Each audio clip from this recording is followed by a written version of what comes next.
Hari itu sebenarnya tidak ada tanda apapun bahwa hidupku akan berubah. Aku bangun dengan perasaan ringan, seperti biasanya. Matahari menembus tirai tipis di kamar tidurku, memantulkan cahaya hangat ke dinding. Suamiku, Arman, masih tertidur di sisi kiri ranjang. Napasnya teratur seperti alunan musik yang menenangkan. Aku menatapnya sambil tersenyum. Dalam pernikahan kami yang memasuki tahun ke-7, Arman selalu menjadi sosok yang tampak bertanggung jawab, lembut, dan perhatian. Ia selalu memastikan aku makan tepat waktu, selalu menanyakan bagaimana hariku, bahkan sering memasakkan sarapan sederhana jika aku terlalu sibuk. Banyak orang bilang aku beruntung, dan aku pun sering merasa demikian. Pagi itu aku membuat roti panggang dan telur mata sapi, menu sederhana favoritnya. Ketika aroma mentega memenuhi dapur, Arman muncul sambil mengusap wajahnya yang masih mengantuk. "Kamu bangun lebih pagi dari biasanya," katanya sambil tersenyum kecil. "Aku cuma ingin mengawali hari dengan baik," jawabku. Kami sarapan sambil membahas hal-hal ringan, tentang bunga di halaman belakang yang mulai mekar, tentang acara kantor yang harus kami hadiri minggu depan, dan tentang rencana liburan singkat di akhir bulan. Tidak ada yang terasa janggal, tidak ada kecemasan di wajahnya, tidak ada petunjuk bahwa sesuatu sedang ia sembunyikan. Setelah sarapan, Arman pamit berangkat kerja. Ia mencium keningku seperti biasa, lalu menatapku sejenak dengan cara yang tak begitu ku mengerti saat itu. Ada sesuatu di matanya, sesuatu seperti beban kecil yang sengaja ia simpang rapat-rapat. Tapi aku tidak terlalu memikirkannya. Kupikir ia hanya lelah. Ketika mobilnya perlahan keluar dari halaman, aku masih melambaikan tangan dari teras. Pagi itu terasa normal, terlalu normal. Sampai-sampai aku sama sekali tidak siap untuk apa yang akan menanti beberapa hari kemudian. Jika aku tahu bahwa ketenangan hari itu adalah keheningan sebelum badai, mungkin aku akan memeluk suamiku lebih lama sebelum ia pergi. Tapi aku tidak tahu, dan kisah ini baru saja mulai. Sore itu, beberapa jam setelah Arman berangkat kerja, aku mulai merasakan sesuatu yang ganjil. Bukan pada diriku, melainkan pada suasana rumah yang tiba-tiba terasa lebih sunyi dari biasanya. Entah mengapa, keheningan itu seperti memberi isyarat. Meskipun aku tidak tahu harus membaca isyarat apa. Aku mencoba mengabaikannya.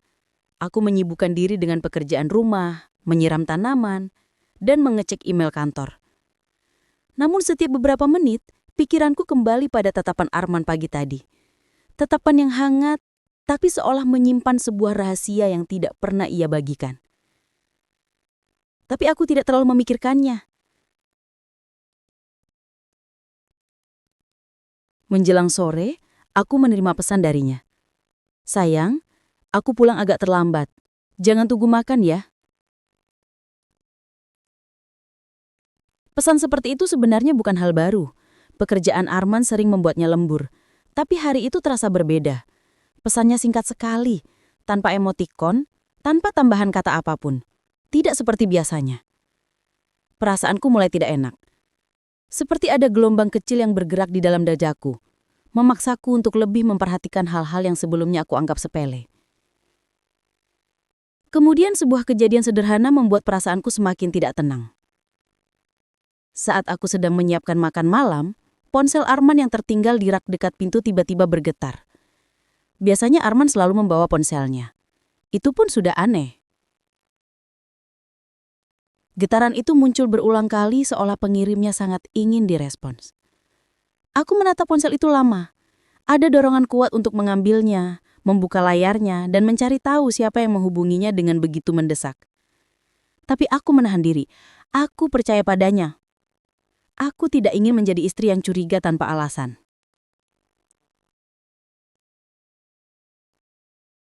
Namun, ketika ponsel itu bergetar untuk yang ke-6 kalinya, rasa penasaran bercampur cemas memuncak.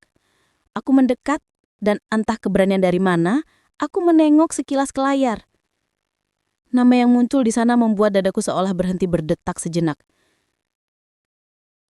Raina. Sebuah nama perempuan, bukan nama saudara, bukan rekan kantor yang kukenal. Dan pesan yang masuk tertera sebagian. Mas, tolong balas, ini penting. Sejak kapan ada perempuan lain yang memanggil suamiku dengan begitu dekat? Aku mundur perlahan, ponsel itu tetap bergetar, terus memanggilku untuk membaca lebih jauh. Namun aku hanya berdiri terpaku, membiarkan semua kecemasan menggantung. Malam itu aku tidak bisa makan dengan tenang. Pikiran-pikiran buruk mulai menghampiri satu persatu. Meskipun aku berusaha mengusirnya, aku tidak bisa menolak bahwa ada sesuatu yang mulai retak dalam hidupku.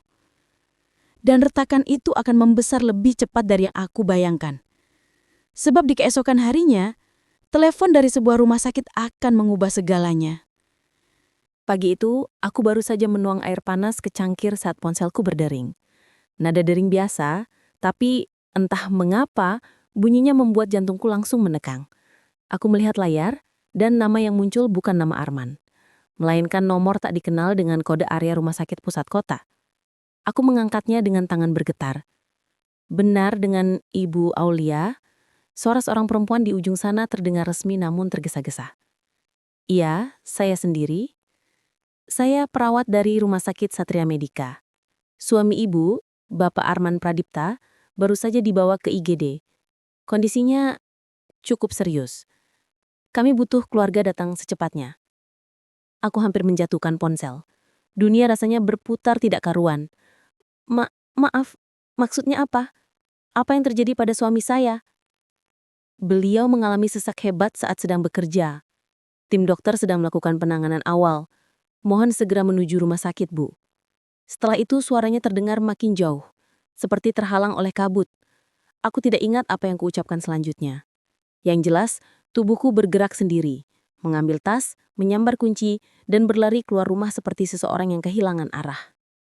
Selama perjalanan ke rumah sakit, pikiranku dipenuhi kecemasan.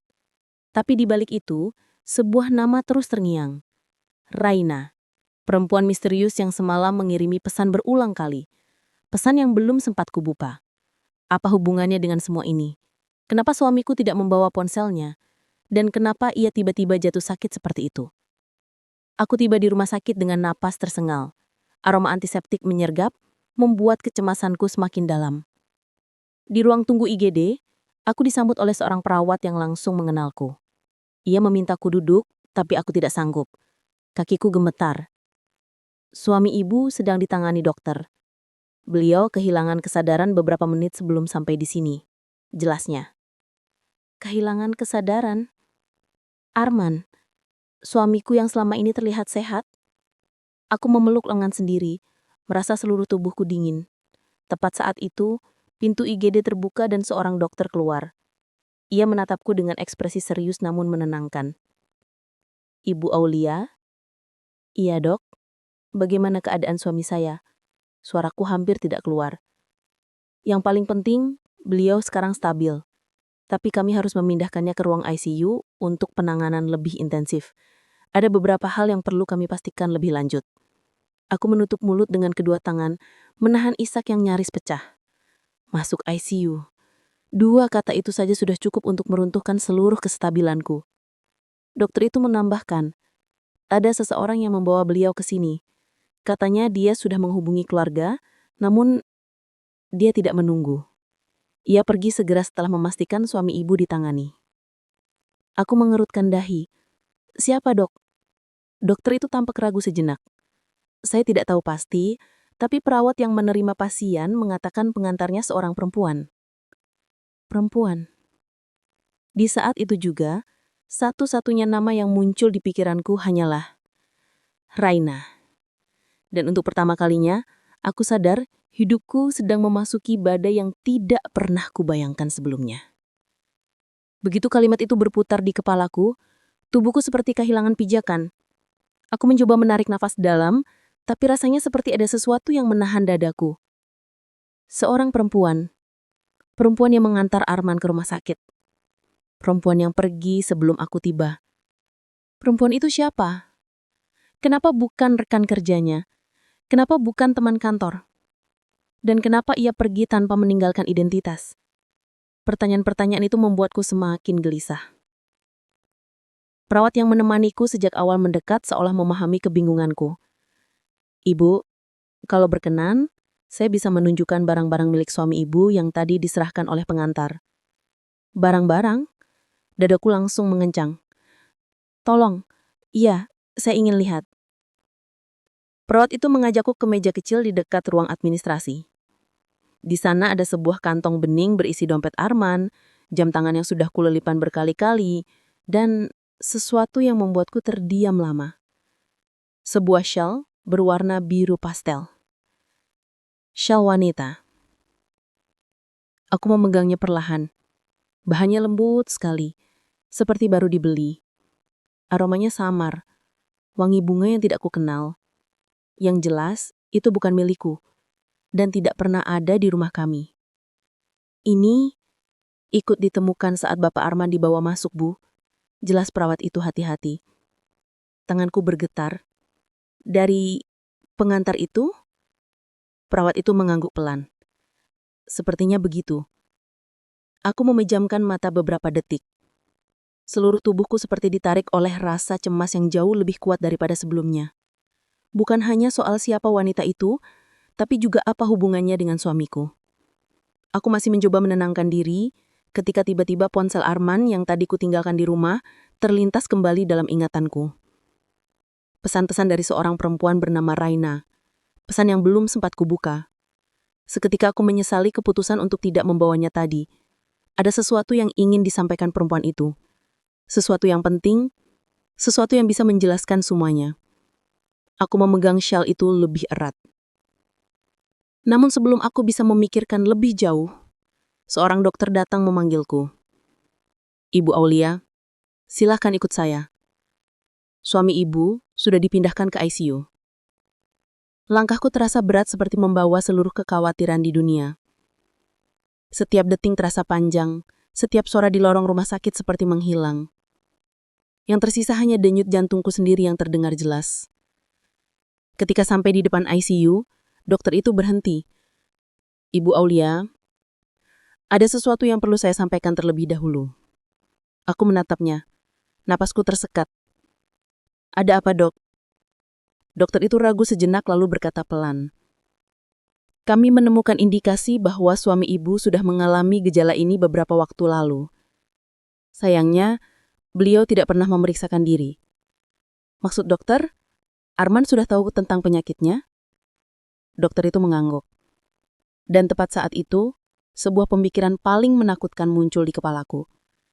Jika Arman sudah tahu ia sedang sakit, lalu untuk siapa ia merahasiakannya? Dan siapa perempuan yang mengetahui kondisi suamiku lebih dulu daripadaku? Pelan-pelan, aku menyadari bahwa badai dalam hidupku baru saja mulai bergerak. Begitu kalimat itu berputar di kepalaku, tubuhku seperti kehilangan pijakan. Aku mencoba menarik napas dalam, namun rasanya seperti ada sesuatu yang menahan dadaku.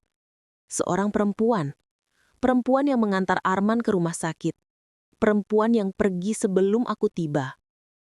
Perempuan itu siapa? Kenapa bukan rekan kerjanya? Kenapa bukan teman kantor? Dan kenapa ia pergi tanpa meninggalkan identitas? Pertanyaan-pertanyaan itu membuatku semakin gelisah. Perawat yang menemaniku sejak awal mendekat, seolah memahami kebingunganku. Ibu, kalau berkenan, saya bisa menunjukkan barang-barang milik suami ibu yang tadi diserahkan oleh pengantar. Barang-barang? Dadaku langsung mengencang. Tolong, iya, saya ingin lihat. Perawat mengajakku ke meja kecil di dekat ruang administrasi. Di sana, ada sebuah kantong bening berisi dompet Arman, jam tangan yang sudah kulubarirkan berkali-kali, dan sesuatu yang membuatku terdiam lama. Sebuah shawl berwarna biru pastel. Shawl wanita. Aku memegangnya perlahan. Bahannya lembut sekali, seperti baru dibeli. Aromanya samar, wangi bunga yang tidak kukenal. Yang jelas, itu bukan milikku dan tidak pernah ada di rumah kami. Ini ikut ditemukan saat Bapak Arman dibawa masuk, Bu. Jelas perawat itu hati-hati. Tanganku bergetar. Dari pengantar itu. Perawat itu mengangguk pelan. Sepertinya begitu. Aku memejamkan mata beberapa detik. Seluruh tubuhku seperti ditarik oleh rasa cemas yang jauh lebih kuat daripada sebelumnya. Bukan hanya soal siapa wanita itu, tetapi juga apa hubungannya dengan suamiku. Aku masih mencoba menenangkan diri ketika tiba-tiba ponsel Arman yang tadi kutinggalkan di rumah terlintas kembali dalam ingatanku. Pesan-pesan dari seorang perempuan bernama Raina. Pesan yang belum sempat kubuka. Seketika aku menyesali keputusan untuk tidak membawanya tadi. Ada sesuatu yang ingin disampaikan perempuan itu. Sesuatu yang penting. Sesuatu yang bisa menjelaskan semuanya. Aku memegang shawl itu lebih erat. Namun sebelum aku bisa memikirkan lebih jauh, seorang dokter datang memanggilku. Ibu Aulia, silakan ikut saya. Suami ibu sudah dipindahkan ke ICU. Langkahku terasa berat seperti membawa seluruh kekhawatiran di dunia. Setiap detik terasa panjang. Setiap suara di lorong rumah sakit seperti menghilang. Yang tersisa hanya denyut jantungku sendiri yang terdengar jelas. Ketika sampai di depan ICU, dokter itu berhenti. Ibu, ada sesuatu yang perlu saya sampaikan lebih dulu. Aku menatapnya. Napasku tercekat. Ada apa, Dok? Dokter itu ragu sejenak, lalu berkata pelan. Kami menemukan indikasi bahwa suami ibu sudah mengalami gejala ini beberapa waktu terakhir. Sayangnya, beliau tidak pernah memeriksakan diri. Aku mengerutkan alis. Maksud dokter, Arman sudah tahu tentang penyakitnya. Dokter itu mengangguk. Dan tepat saat itu, sebuah pemikiran paling menakutkan muncul dalam kepalaku. Jika Arman sudah tahu ia sedang sakit, lalu untuk siapa ia merahasiakannya? Dan siapa perempuan yang mengetahui kondisi suamiku lebih dulu dariku?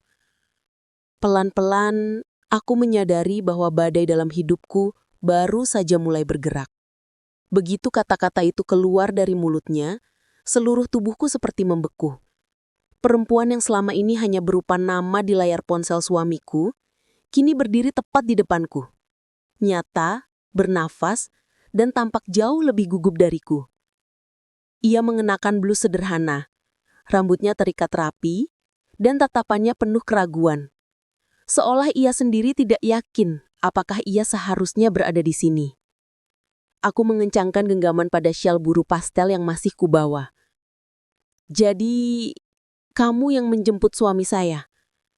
Suaraku bergetar, namun cukup tegas untuk membuatnya mengangguk pelan. Benar, Bu, saya yang membawanya ke rumah sakit. Jawabnya lirih. Apa hubunganmu dengan Arman? Pertanyaan itu meluncur begitu saja dari mulutku.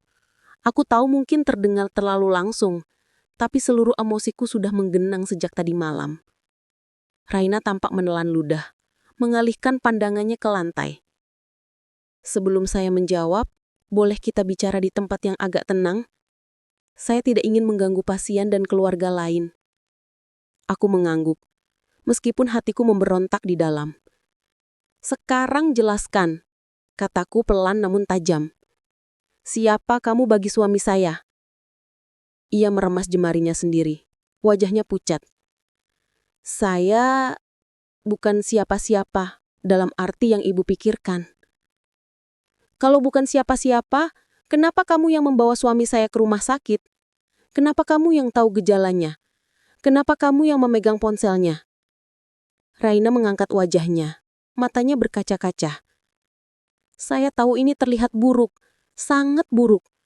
Tapi saya tidak memiliki hubungan seperti itu dengan Pak Arman. Aku menatapnya tanpa berkedip. Buktikan. Ia menarik napas, lalu perlahan membuka tas kecilnya. Di dalamnya, ia mengeluarkan sebuah map tipis berisi lembar-lembar pemeriksaan medis. Saya sudah lama menjadi pendamping sukarelawan untuk pasien dengan kondisi tertentu, katanya terbata-bata. Pak Arman salah satu orang yang saya dampingi secara pribadi. Kalimat itu menghantamku. Mendampingi itu maksudnya apa? Beliau sudah 3 bulan ini memeriksakan gejalanya secara diam-diam. Beliau tidak ingin membuat ibu khawatir. Suaranya bergetar. Dan karena saya relawan di program klinik sakit kronis di dekat kantornya, saya ditugaskan menjadi penghubung. Aku membeku. Arman memeriksakan diri selama 3 bulan, tanpa sepatah kata pun padaku. Kenapa saya tidak tahu? Bisikku. Reina menurunkan pandangannya. Beliau percaya bahwa ibu adalah orang yang paling ia lindungi. Beliau takut ibu cemas. Beliau bilang, kalau kondisinya tidak parah, ia ingin mengatakannya sendiri di waktu yang tepat. Dadaku terasa sesak. Bukan karena marah, melainkan karena campuran sakit hati dan ketidakpahaman. Tapi tetap saja, kenapa kamu? Reina tampak semakin gelisah. Itu karena saya orang terakhir yang bertemu dengannya sebelum beliau tumbang. Kami sedang melakukan pengecekan ringan di halaman belakang kantor. Lalu tiba-tiba, beliau mengeluh sangat lelah dan sulit bernapas. Aku menatap syal biru pastel di tanganku. Ini punyamu? Reina mengangguk pelan. Iya, maaf. Saya tidak sadar sal itu tersangkut saat membantu petugas mengangkat suami ibu. Saya bermaksud mengambilnya kembali tapi semuanya terjadi terlalu cepat. Aku menatap wajahnya. Tidak ada tanda-tanda tipu daya. Hanya kecemasan dan rasa bersalah. Namun hatiku masih diliputi awan gelap. Kenapa kamu begitu peduli pada suami saya? Pertanyaan itu membuat Reina menarik napas panjang, seolah ia harus mengumpulkan keberanian dari dalam dirinya sendiri. Karena kemudian, dengan suara lirih, ia berkata dengan mata bergetar. Karena saya punya hubungan dengan masa lalu beliau, hubungan yang tidak pernah ia ceritakan pada siapapun. Aku membeku. Hubungan apa? Reina menggigit bibirnya, lalu berkata dengan mata bergetar. Saya adalah adik dari orang yang pernah diselamatkan Pak Arman, dan saya punya hutang budi yang belum tuntas. Dadaku mencelos. Jadi ini bukan tentang perselingkuhan, tetapi tentang masa lalu Arman yang tidak pernah ia ceritakan. Tapi sebelum aku sempat bertanya lebih jauh, Reina menambahkan sesuatu yang membuatku benar-benar kehilangan kata-kata. Dan sekarang, saya datang bukan hanya membawa penjelasan, tapi juga peringatan. Ada sesuatu yang disembunyikan suami ibu, bukan hanya penyakitnya. Dalam sekejap, seluruh dunia terasa semakin gelap. Ini baru permulaan. Raina menatapku dengan mata yang masih bergetar, seakan kalimat yang baru saja ia ucapkan adalah pintu menuju rahasia yang jauh lebih besar. Dadaku terasa berat, nafasku tidak teratur. Namun aku memaksakan diri tetap tenang. Apa maksudmu? Sesuatu yang disembunyikan Arman? Tanyaku perlahan. Raina meremas kedua tangannya, tampak ragu untuk melanjutkan. Saya harus hati-hati menjelaskannya, Bu. Saya tidak ingin ibu salah paham. Salah paham tentang apa? Aku mengangkat dagu, mencoba terdengar lebih tegar daripada yang sebenarnya. Katakan saja. Ia menelan ludah, lalu duduk perlahan di kursi di hadapanku, seolah membangun keberanian sambil mencari kata yang tepat. Suami ibu tidak hanya menyembunyikan penyakitnya. Beliau juga menyembunyikan seseorang. Aku langsung menegang. Seseorang? Maksudmu perempuan lain? Raina cepat menggeleng, tampak panik. Bukan seperti itu. Bukan perempuan lain dalam arti hubungan emosional. Aku menghela nafas panjang, mencoba menahan gejolak hati yang berputar liar. Kalau begitu, siapa? Raina mengeluarkan sebuah amplop putih dari dalam tasnya. Amplop itu terlihat biasa, tapi cara ia memegangnya membuatku sadar bahwa isinya jauh dari sesuatu yang sederhana. Saya tidak seharusnya memberikan ini pada siapapun, katanya lirih. Tapi Pak Arman menitipkannya pada saya untuk diberikan pada ibu bila terjadi sesuatu pada beliau. Jantungku berdetak keras. Untukku, dititipkan. Seolah Arman sudah memperkirakan dirinya akan jatuh. Dengan tangan gemetar, aku menerima amplop itu. Kertasnya hangat, seakan menyimpan jejak tangan Arman. Di pojok amplop ada tulisan kecil dengan tinta pena. Untuk Aulia, bila aku tidak sempat menjelaskan semuanya sendiri. Dadaku hampir runtuh saat membacanya. Aku boleh membukanya sekarang?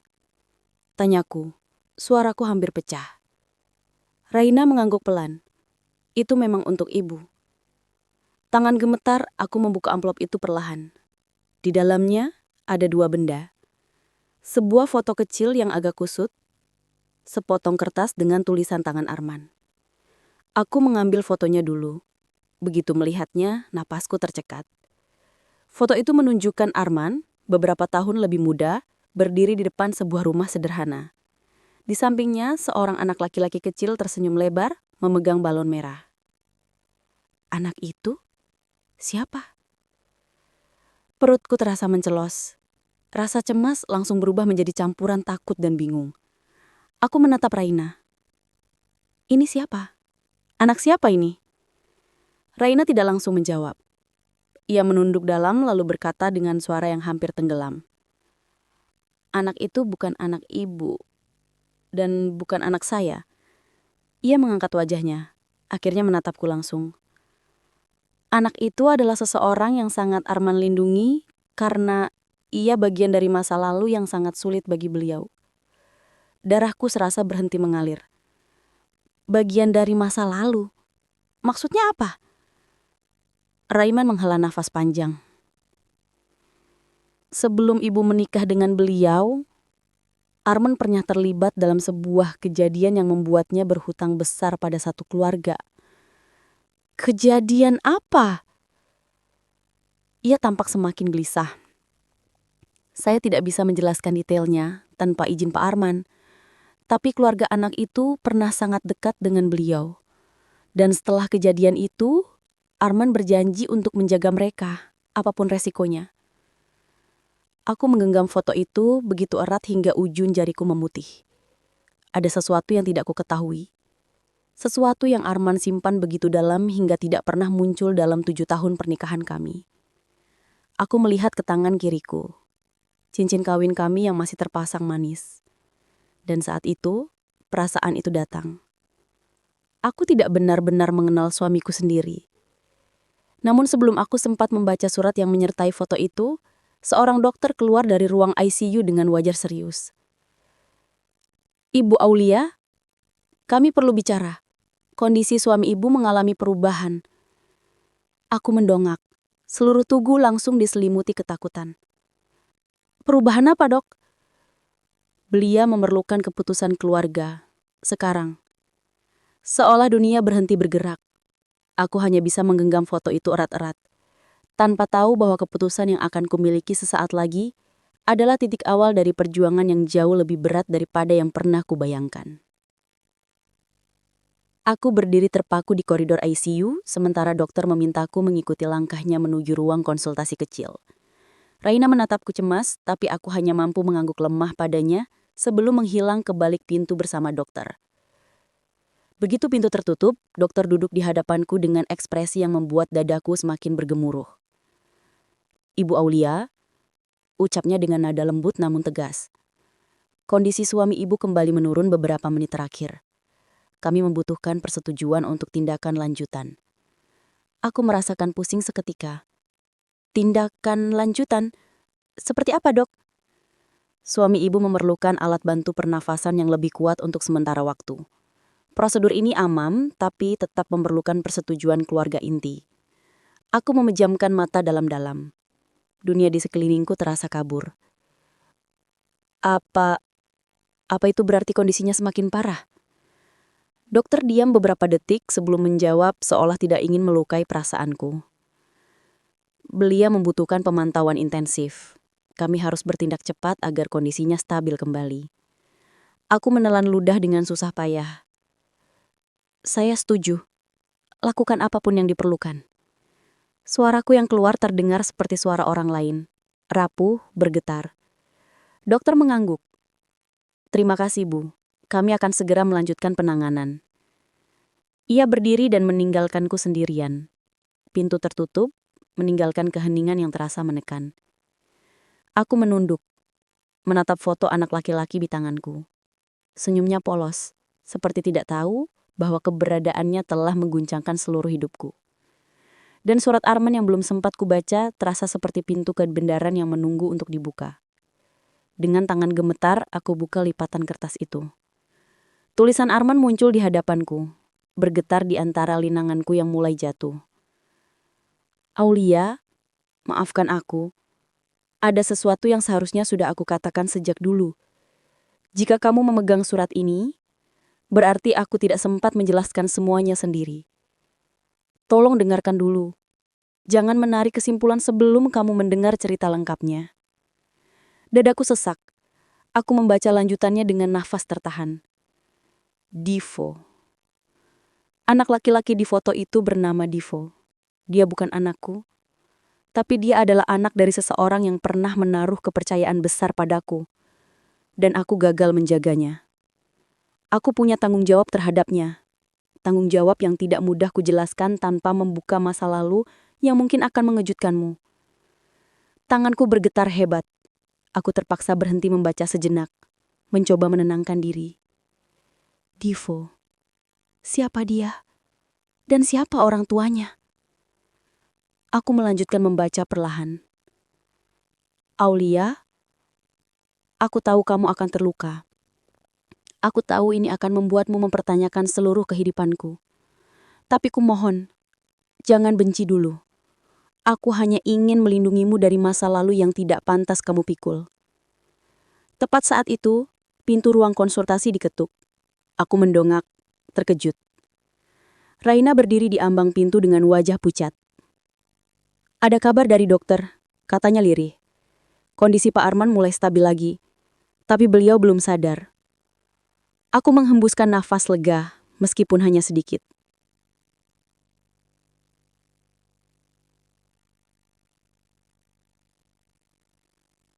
Namun, Raina menatapku dengan cara yang membuatku tidak punya pilihan selain mendengarkan apapun yang akan ia sampaikan. Wajahnya pucat, tapi tekadnya jelas. Ia datang bukan untuk menyakiti, tetapi membawa sesuatu yang selama ini Arman sembunyikan rapat-rapat. Aulia, Raina menarik napas panjang, suaranya nyaris bergetar. Kejadian itu terjadi jauh sebelum Mbak Arman mengenal ibu. Tapi dampaknya masih terasa sampai sekarang. Apu menggenggam lengan kursi kuat-kuat. Kejadian apa? Tolong katakan dengan jelas. Raina mengangguk pelan. Ia duduk, menatap lantai sejenak sebelum berani menatapku kembali.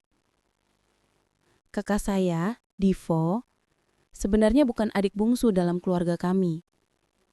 Ia adalah anak tertua dan satu-satunya yang sangat dekat dengan Arman saat itu. Mereka berteman sejak kecil, tinggal di lingkungan yang sama. Aku menahan napas. Arman tidak pernah cerita tentang masa kecilnya secara detail. Tak pernah sekalipun. Raina melanjutkan. Saat remaja, Arman bergabung dalam sebuah kegiatan sosial di daerah kami. Kegiatan itu banyak membantu anak-anak kecil belajar dan bermain dengan aman. Kakak saya sering ikut. Mereka seperti keluarga kecil. Aku mengurutkan dahi. Lalu, apa yang terjadi? Raina memejamkan mata sejenak, seakan mengumpulkan kekuatan. Kejadian itu bukan salah Pak Arman, tapi beliau selalu merasa bertanggung jawab. Apa maksudmu? Raina mengusap sudut matanya yang mulai basah. Suatu hari, saat kegiatan berlangsung, ada insiden yang membuat kakak saya harus dilarikan ke rumah sakit. Semua orang panik. Arman ada di sana, dan dialah yang pertama mencoba menolong. Dadaku mencelos. Sampai kakakmu tidak selamat. Suaraku hampir tidak terdengar. Raina menggeleng cepat. Tidak, kakak saya selamat. Tapi setelah kejadian itu, Ia kehilangan kemampuan untuk berbicara selama bertahun-tahun. Aku terdiam. Rasa lega bercampur kaget dan bingung. Tidak bisa berbicara. Karena apa? Trauma, jawab Reina pelan. Trauma yang begitu berat hingga membuatnya berhenti berinteraksi. Sejak saat itu, Arman terus datang ke rumah kami, membantu terapi, bermain dengan kakak saya, melakukan apapun yang bisa membuatnya tersenyum lagi. Aku memegang mulutku sendiri. Bayangan Arman, pria yang ku tahu lembut, sabar, penuh perhatian, menghabiskan waktu bertahun-tahun merawat seorang anak yang bukan keluarganya, membuat hatiku nyaris runtuh. Kenapa Arman tidak pernah cerita? Bisikku pelan. Raina tersenyum sedih. Karena beliau merasa gagal. Beliau merasa andai saja ia lebih cepat, lebih waspada, lebih kuat, kejadian itu tidak akan terjadi. Beliau menyimpan semuanya sendiri. Aku terdiam lama, memandangi foto Divo yang masih kugenggam. Senyum polos anak kecil itu terasa lebih dalam bagiku kini. Tapi, sesuatu masih belum menjelaskan semuanya. Kalau begitu, kenapa kamu yang mendampingi Arman memeriksakan penyakitnya? Kenapa bukan keluarganya atau saya? Raina menarik napas panjang, lalu berkata pelan. Karena ketika gejalanya muncul, orang pertama yang ia cari adalah kakak saya. Ia ingin memastikan kakak saya baik-baik saja sebelum memberitahu siapapun. Hatiku tercabik. Arman memilih datang ke keluarga Raina, bukan padaku. Kenapa? Bukan saya. Kenapa dia tidak memilih istrinya?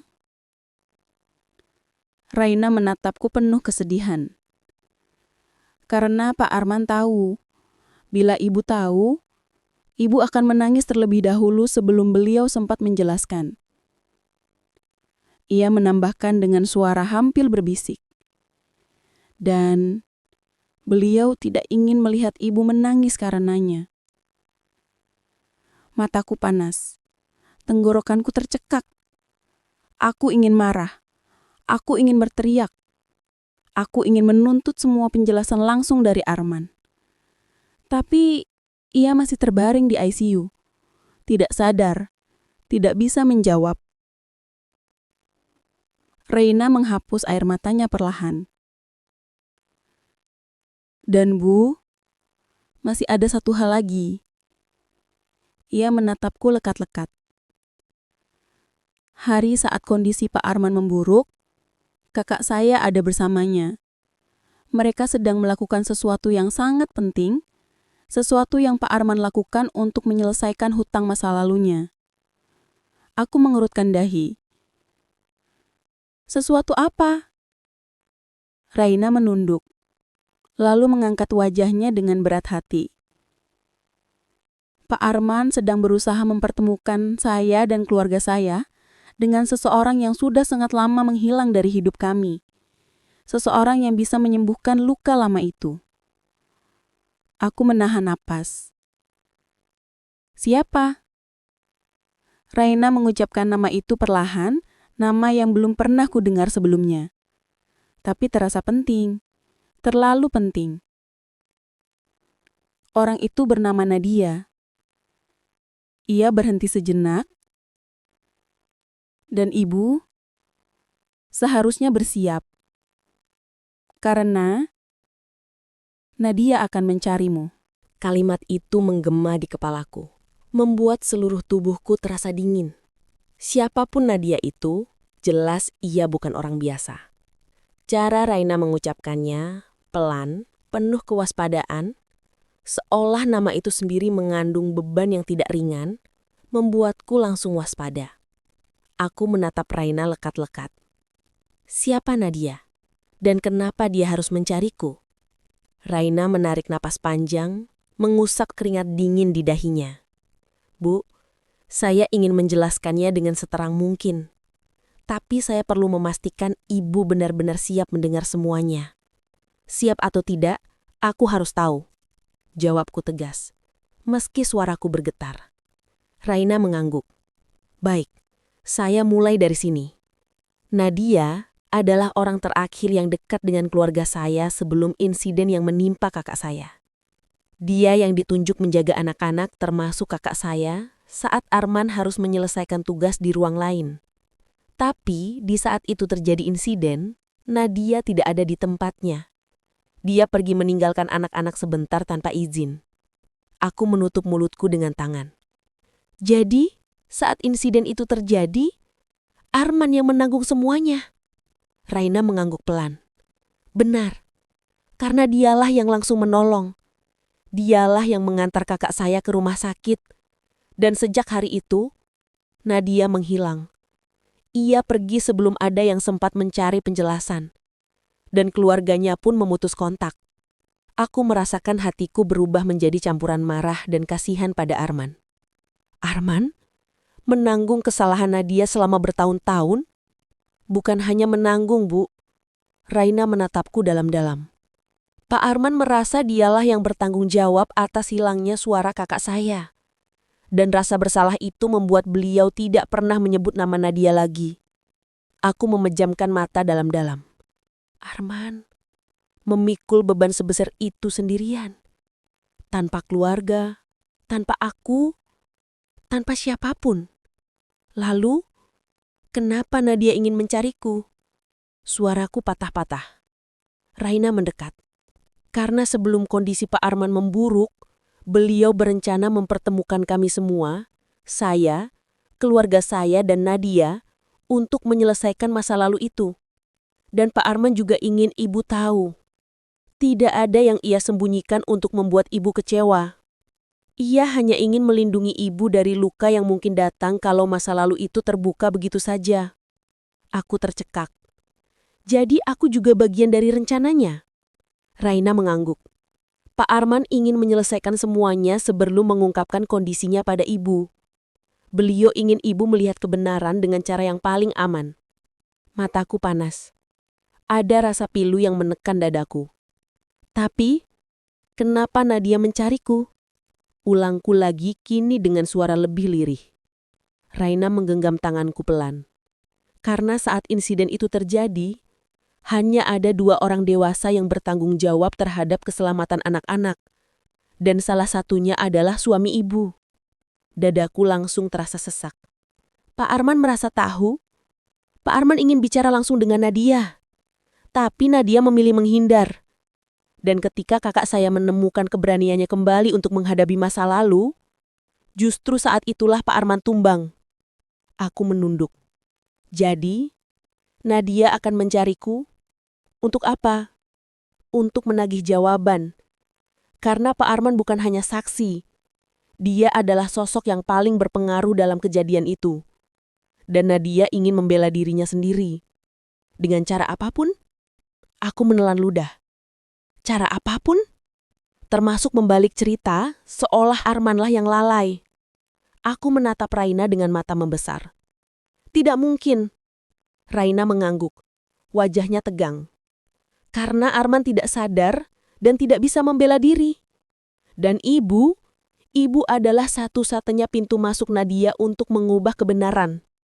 Langkah-langkah kaki terdengar dari lorong. Seorang perawat muncul menghampiri kami. Bu Aulia, katanya. Dokter memanggil ibu kembali ke ICU. Aku berdiri seketika, hati berdebar kencang. Ada apa? Tanyaku panik. Perawat itu menghela napas, tampak menimbang kata-kata. Ada respon baru dari suami ibu. Sesuatu yang tidak kami duga. Aku dan Raina saling pandang. Lalu aku buru-buru mengikuti perawat itu. Dan ketika pintu ICU terbuka, aku melihat sesuatu yang membuat seluruh tubuhku lemas. Suamiku Arman menggerakkan jarinya pertama kali sejak ia tidak sadar. Namun bersamaan dengan itu, sebuah suara lirih keluar dari bibirnya. Dan apa yang ia ucapkan membuat jantungku terasa seperti berhenti sejenak. Kalimat itu keluar begitu pelan dari bibir Arman.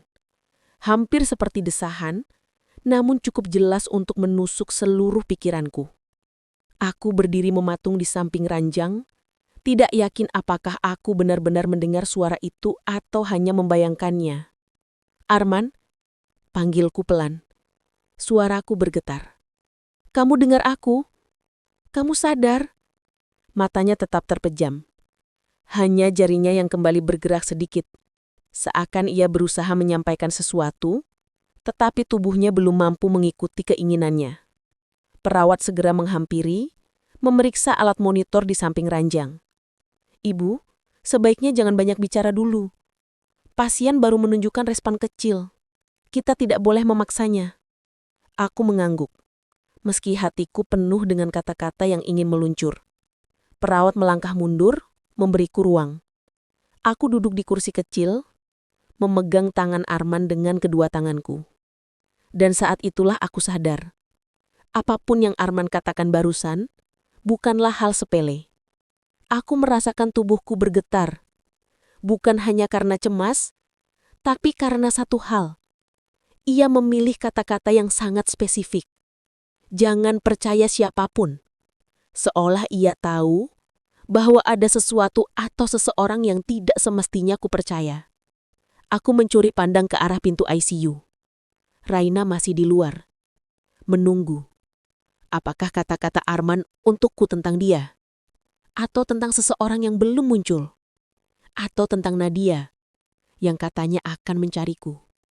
Aku mengusap tangan Arman pelan, mencoba menenangkan diriku sendiri. Sayang, kalau kamu bisa dengar aku, tolong bertahan. Aku akan cari tahu semuanya. Apapun yang kamu sembunyikan, aku akan temukan. Tiba-tiba monitor jantung Arman berbunyi sedikit lebih cepat seperti respon atas kata-kataku. Tapi ia tetap tidak membuka mata. Perawat kembali memintaku untuk keluar sementara. Aku melangkah keluar ICU dengan kaki tergemetar.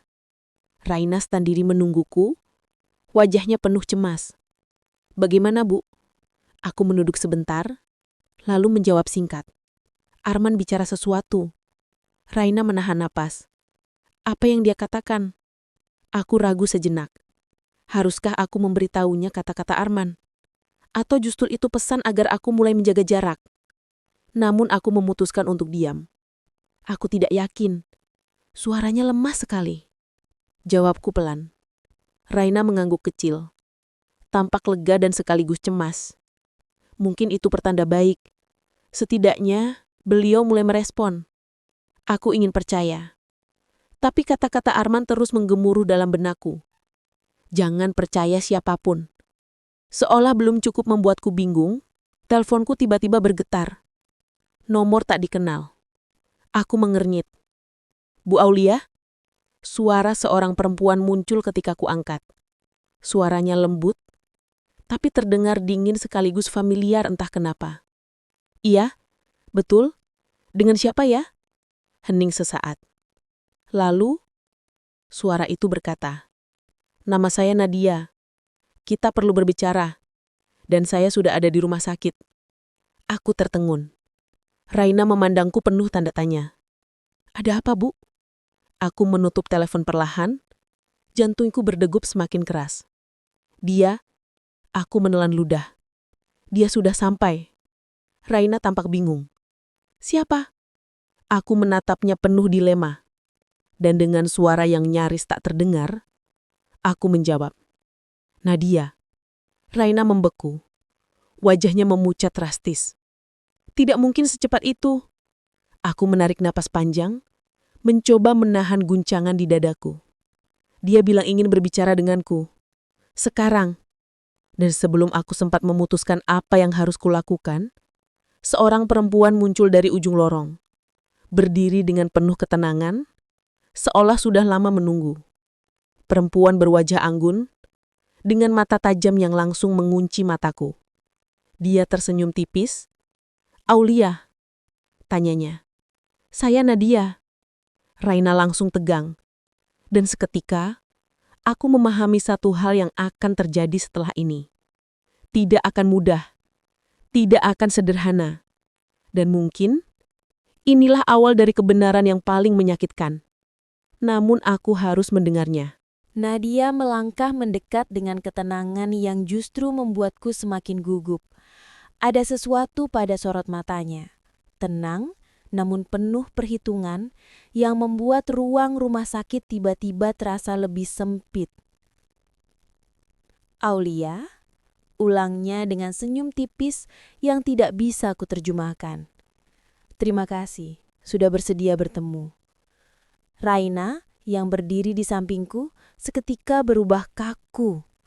Aku bisa merasakan ketegangan di tubuhnya. Ketegangan yang tidak pernah kulihat sebelumnya. Nadia, Raina berucap dengan suara pelan namun tegas. Kenapa kamu datang? Nadia mengalihkan pandangannya padanya, senyum tipisnya berubah menjadi lebih dingin. Aku datang untuk menyelesaikan sesuatu. Sesuatu yang sudah terlalu lama dibiarkan menggantung. Aku merasakan dadaku mengencang. Baiklah, kataku sambil mencoba mempertahankan kewarasanku. Kalau kamu ingin bicara, kita bicara. Tapi tidak di depan ruang ICU. Nadia mengangguk. Tentu, kita perlu tempat yang tenang. Perawat menunjukkan ruang konsultasi kecil di ujung lorong. Kami bertiga berjalan ke sana. Raina di sebelah kiri, aku di tengah, dan Nadia di kanan. Rasanya seperti berjalan menuju ruang pengadilan, bukan konsultasi. Begitu pintu tertutup, Nadia duduk lebih dulu. Sikapnya percaya diri, bahkan terlalu percaya diri. Raina tetap berdiri di dekatku, seperti seseorang yang bersiap melindungi. Aku menghela nafas. Baik Nadia, jelaskan semuanya dari awal. Nadia menyandarkan punggungnya pada kursi, lalu menautkan jemarinya. Sebelumnya, izinkan aku menyampaikan bahwa aku tidak datang untuk membuat keadaan menjadi lebih buruk. Aku hanya ingin kebenaran terdengar dari sisi lain. Sisi lain? Ulangku. Nadia mengangguk. Selama ini, hanya kalian, Arman, Raina, dan keluarganya yang membawa versi kalian. Tapi aku juga punya versi. Dan menurutku, sudah waktunya kamu mendengarnya. Raina langsung menegang. Itu bukan versi Nadia. Itu usaha menutupi. Nadia mengangkat tangan, menghentikannya. Sebelum kamu menyimpulkan apapun, dengarkan aku dulu, Aulia. Aku menatap keduanya bergantian. Dua perempuan ini jelas memiliki sejarah panjang. Sejarah yang ingin mereka tarikku ke dalamnya. Baik, kataku akhirnya. Aku dengar. Nadia mengambil napas panjang, lalu bersuara. Kejadian di masa lalu itu bukan sepenuhnya kesalahanku. Raina menggeleng tajam. Kamu meninggalkan anak-anak sendirian. Kalau saja kamu tidak pergi. Tolong, pinta Nadia sambil menahan suara, aku belum selesai. Aku mempersilakan Nadia melanjutkan. Aulia, hari itu aku memang pergi dari ruangan. Tapi aku tidak pergi tanpa alasan. Ia menatapku lekat-lekat. Aku pergi karena Arman memintaku. Aku membeku. Apa? Maksudmu? Raina langsung melangkah satu langkah ke depan. Wajahnya memanas. Itu tidak benar. Arman tidak pernah. Raina, potongku cepat. Biarkan dia selesai. Raina mengatupkan bibir, menahan emosi. Nadia melanjutkan dengan nada yang lebih pelan, namun penuh keyakinan. Arman memintaku mengambil sesuatu di gudang penyimpanan. Kotak perlengkapan tambahan untuk permainan anak-anak. Dia bilang itu penting agar kegiatan berjalan dengan lancar. Aku menelan ludah. Lalu? Dan ketika aku kembali, insiden itu sudah terjadi. Nadia menunduk sejenak.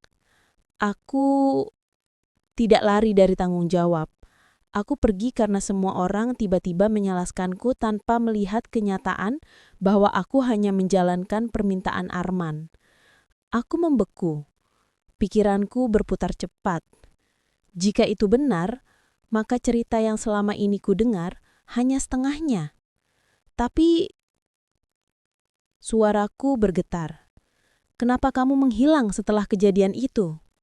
Nadia mendongak, menatapku dengan mata yang kini tampak lebih rapuh. Karena aku tidak kuat menghadapi semuanya sendirian. Semua orang marah. Keluarga Raina tidak mau mendengar penjelasan. Dan Arman, ia terdiam sejenak. Arman waktu itu memilih memikul semuanya sendiri. Dia bilang itu caranya menebus penyesalan karena tidak mengawasi dengan lebih baik. Raina terlihat ingin membantah, tapi ia menahan diri. Aku memijat pelipisku. Semua ini seperti jaring besar yang rumit, di mana Arman, Raina, keluarga Raina, dan Nadia semuanya terikat pada tragedi lama, dan aku baru tahu sekarang. Aku bertanya dengan hati-hati. Kalau begitu, kenapa kamu datang sekarang? Nadia menatapku lurus. Karena aku dengar Arman sedang kritis, dan aku tahu, saat dia sadar nanti, dia akan kembali menyimpan semuanya sendiri. Ia menghela nafas panjang. Aulia, aku ingin kamu tahu kebenarannya dari mulutku, sebelum semuanya kembali ditutup rapat oleh siapapun, termasuk oleh Arman. Jantungku berdegup sangat keras. Karena kemudian dengan suara yang sangat pelan, Nadia menambahkan. Dan satu hal lagi, kejadian itu bukan hanya antara kami dengan Arman. Ada seseorang lain yang tahu semuanya. Seseorang yang tidak ingin kebenaran terbuka. Aku menegang. Siapa? Tanyaku spontan. Nadia menarik nafasnya dalam-dalam. Seseorang itu, Aulia, ia menatapku lurus. Orang itu adalah saudara iparmu sendiri. Dunia terasa runtuh dalam sekejap. Aku terdiam cukup lama. Ruang konsultasi terasa semakin sempit, seolah-olah udara pun menahan nafas. Raina tampak terpukul, sementara Nagia menatapku seolah berharap aku percaya setiap kata yang baru saja ia ucapkan. Ayah Raina. Saksi dari awal sampai akhir. Bagaimana mungkin aku sama sekali tidak pernah mendengar tentang ini selama 7 tahun pernikahanku. Aku menelan ludah, mencoba menstabilkan suaraku. Kenapa selama ini tidak ada yang bilang padaku bahwa ayahmu ada di tempat kejadian, Raina? Raina menutip mata sesaat, lalu membuka kembali dengan sorot yang sedih. Karena ayah tidak mau mengungkit masa lalu itu lagi. Kejadian itu membuat keluarga kami hancur secara emosional. Ayah kehilangan kepercayaannya pada banyak hal, termasuk pada dirinya sendiri. Aku menatapnya tajam. Kalau begitu, kenapa Arman tidak pernah bilang? Raina menggigit bibirnya, tampak menahan sesuatu. Karena ayah melarangnya. Ayah bilang, biarkan masa lalu tertanam di tanah, jangan disiram lagi. Dan Arman menghormati keinginannya. Nadia menghela nafas panjang, lalu bersandar ke kursi. Tapi masalahnya, Aulia, masa lalu itu tidak benar-benar hilang. Dia hanya tertutup sementara. Dan ketika Arman mencoba mengungkapkannya kembali sebelum kondisi memburuk, seseorang merasa terancam. Aku langsung merinding. Terancam? Dengan apa? Nadia menatapku lurus. Dengan kebenaran.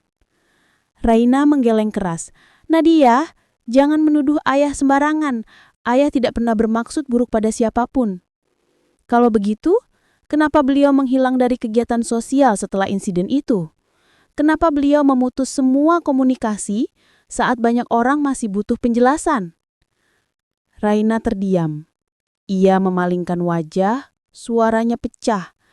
Karena ayah merasa semua itu salahnya. Tiba-tiba hatiku terhenti sesaat. Salahnya? Raina mengusap wajahnya dengan kedua tangan. Ayah adalah koordinator kegiatan hari itu. Beliau yang meminta Arman ikut mengawasi. Beliau juga yang menyuruh Nadia membantu. Beliau merasa seharusnya bisa mencegah semuanya. Nadia mengangguk pelan tetapi suaranya tetap tegas. Dan karena rasa bersalah itu, beliau memilih diam.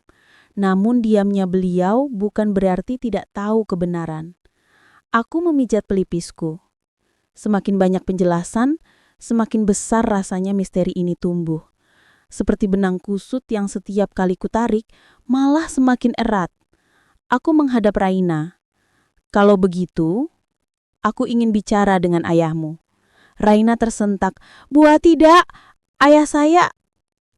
Aku harus mendengar kebenaran dari semua pihak, Raina. Potongku tegas. Arman bilang aku tidak boleh percaya siapapun. Itu berarti aku harus mencari jawabanku sendiri. Nadia tersenyum kecil, entah senang atau puas karena aku akhirnya sampai pada kesimpulan itu. Keputusan yang bijak, Aulia. Raina menatapku dengan mata memohon. Aku menatap Nadia tanpa berkedip, seolah kalimat itu adalah sesuatu yang mustahil kupercayai. Namun sorot matanya terlalu tenang untuk disebut kebohongan. Terlalu mantap untuk dianggap sekadar provokasi. Saudara iparku, ulangku dengan suara bergetar. Nadia mengangguk pelan. Reina menatapku dengan wajah cemas. Bu Aulia, tolong jangan langsung percaya. Kita harus memastikan dulu. Tapi ayahmu menulisnya sendiri, Reina. Potong Nadia tajam. Ayahmu melihat siapa yang meninggalkan ruangan hari itu. Arman tahu itu. Aku tahu itu. Dan sekarang, Aulia juga harus tahu. Aku memegang pinggiran meja. Tubuhku lemah. Saudara iparku? Berarti orang yang masih berada dalam lingkaran keluargaku. Seseorang yang sering bertemu kami di acara keluarga. Seseorang yang tersenyum setiap kali melihatku dan Arman datang bersama. Siapa? Siapa yang sebenarnya ada di balik masa lalu kelam itu? Nadia melanjutkan. Suaranya sangat hati-hati seolah tidak ingin menghancurkan emosiku terlalu cepat. Aulia, Arman tidak ingin kamu mengetahui ini dengan cara yang kasar. Ia ingin menunggu waktu yang tepat. Tapi waktu itu tidak pernah datang. Karena kondisinya menjadikan semuanya menjadi mendesak. Aku menatapnya, mataku panas. Arman kembali menutup matanya setelah membisikkan nama itu. Nama yang membuat seluruh dunia runtuh tepat di depan mataku. Reza. Perawat dan dokter terus bekerja mengatur alat bantu napas dan memantau monitor. Aku hanya bisa berdiri di luar kaca ICU, tangan gemetar, napas tersengal, dan hatiku seperti diremas. Raina duduk terpuruk di kursi lorong, wajahnya tak kalah terkejut. Nadia berdiri kaku. Tatapannya fokus padaku, sadar bahwa kata-kata Arman barusan mengubah segalanya. Aku memeluk diriku sendiri, mencoba menenangkan gejolak di dadaku. Bu Aulia, seorang dokter mendekat dengan nada serius. Kondisi suami ibu sangat fluktuatif. Kami sudah menstabilkan sementara, tapi kami perlu mengambil keputusan penting untuk tindakan lanjutan. Aku mengangkat wajahku, air mata masih jatuh. Keputusan apa, Dok? Kami perlu melakukan prosedur yang lebih intensif untuk membantu pernapasannya. Ada risiko, tapi tanpa prosedur ini, kami tidak bisa memastikan kondisinya tetap stabil. Tubuhku seperti kehilangan tulang. Risikonya besar. Resikonya ada, tapi ini satu-satunya langkah yang realistis untuk mempertahankan kondisinya saat ini. Satu-satunya langkah. Pilihan terakhir. Aku mengusap wajahku. Baik, Dok, lakukan yang terbaik. Dokter mengangguk dan segera kembali ke ruang ICU. Setelah dokter pergi, aku berbalik. Raina masih memegangi wajahnya. Nadia maju 2 langkah mendekatiku. Aulia, aku tahu ini berat. Tapi kamu tidak bisa mengabaikan pesan Arman barusan. Aku menghela nafas panjang. Aku tidak mau menyimpulkan apapun sekarang. Tapi, tolong Nadia. Suaraku bergetar, namun tegas. Aku butuh waktu untuk berpikir. Nadia terdiam, dan entah bagaimana aku menyadari sesuatu. Sekarang, semuanya berpulang padaku. Arman tidak bisa berbicara. Ayah Raina hilang arah masa lalu. Nadia memiliki versinya sendiri. Raina terjebak di tengah rasa bersalah dan perlindungan pada keluarganya. Dan Reza, jika apa yang Arman katakan benar, berarti orang yang selama ini kupercaya menyimpan rahasia besar yang bisa menghancurkan masa lalu dan masa depan kami. Dengan langkah limbung, aku berjalan menjauh dari ICU. Aku butuh udara, butuh ruang, butuh kejelasan. Nadia mengikutiku, namun aku mengangkat tangan. Nadia, tolong beri aku waktu. Ia berhenti, mengangguk pelan. Aku mengerti. Tapi ingat, semakin lama kebenaran ini terpendam, semakin besar peluangnya untuk diputar balikan.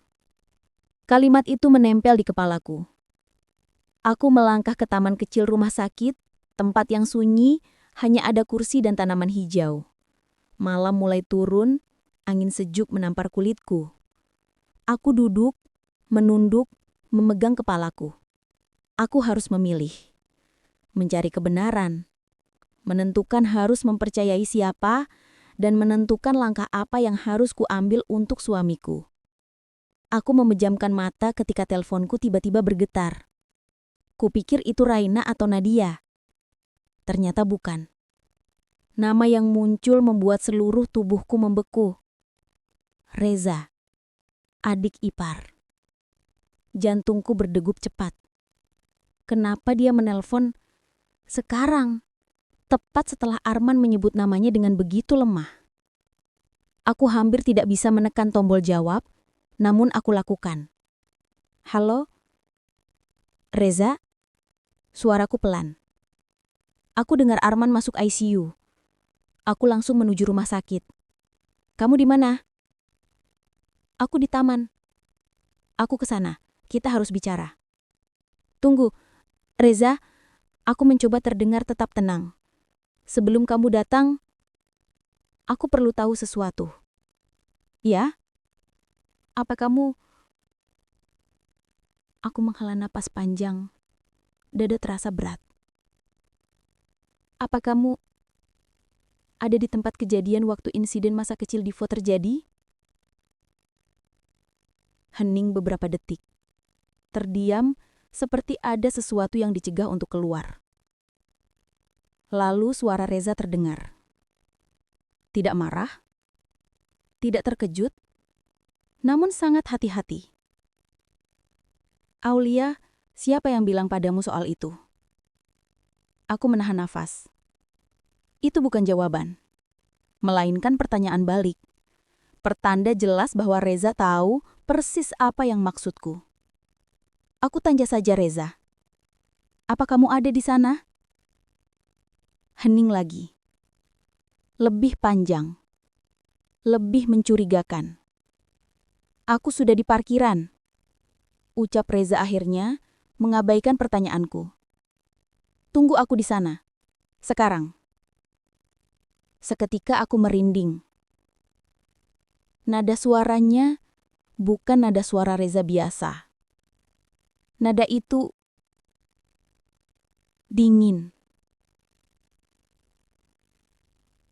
Berjarak.